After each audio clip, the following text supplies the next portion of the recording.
बूढ़े भक्त और भगवान की अनोखी कहानी। दुनिया में दो तरह के लोग होते हैं, एक भगवान में आस्था रखने वाले यानी कि आस्तिक, और आस्था नहीं रखने वाले यानी कि नास्तिक। ये कहानी आस्था रखने वाले लोगों को ज्यादा पसंद आएगी।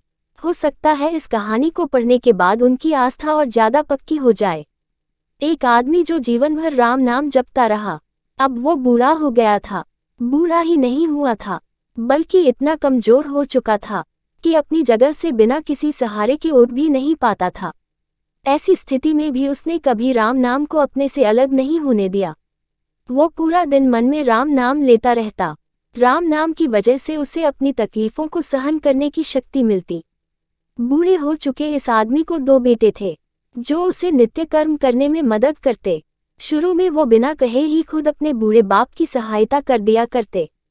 फिर धीरे धीरे जब बाप खुद बुलाता तब आते, लेकिन जैसे जैसे वक्त बीतता गया तो वो 2-3 बार पुकारने के बाद भी मुश्किल से आते, और कभी कभी रात को ना भी आते। अब हालत ऐसी हो चली थी कि अक्सर बूढ़ा बिस्तर गंदा कर दिया करता, और जब तक उसके बेटों से सहायता ना मिलती ऐसे ही गंदे बिस्तर में पड़ा रहता। बुढ़ापा बढ़ता जा रहा था, उसकी नजरें कमजोर हो चुकी थी। इतनी बदहाली में भी उस आदमी ने राम नाम का साथ नहीं छोड़ा था।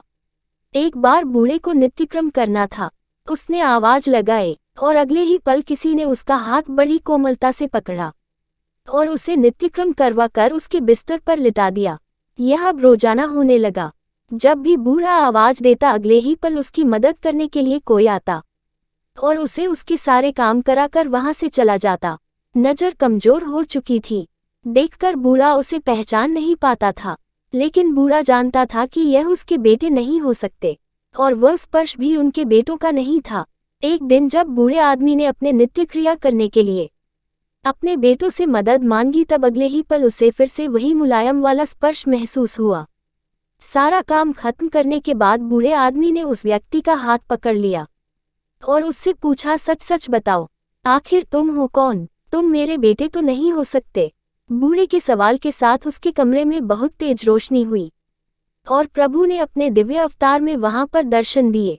किसी भी वस्तु को बड़ी मुश्किल से देख पाता था, वही बूढ़ा भगवान के दिव्य रूप को स्पष्ट रूप से देखने में समर्थ हो गया। जिस भगवान का नाम वह पूरा जीवन लेता रहा, उसे अपने पास पाकर बूढ़ा उनके चरणों में गिर पड़ा और बोला, भगवान मैं धन्य हो गया जो आपने मुझे साक्षात दर्शन दिए। लेकिन भगवान मैं बहुत शर्मिंदा हूँ क्योंकि मैंने आपसे मेरे नित्यक्रम करवाए। भगवान ने कहा, मेरे लिए सारे काम एक जैसे हैं। अगर वह काम मुझे अपने भक्तों के लिए करना पड़े तो मुझे सभी कामों में खुशी मिलती है। बूढ़े ने हाथ जोड़ते हुए भगवान से कहा, लेकिन भगवान आप ये सब करने के बजाय मुझे मुक्ति क्यों नहीं कर देते? क्या आपके दर्शन मात्र से मेरी मुक्ति संभव नहीं है?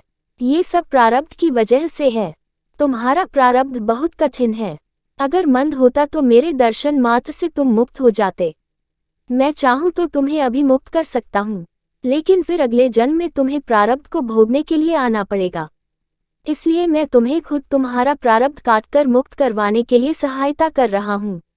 भगवान ने कहा। इतना बोलकर भगवान वहां से अंतर्धान हो गए। कुछ महीने और काफी तकलीफ भोगने के बाद आखिरकार उस बूढ़े आदमी को मुक्ति मिली।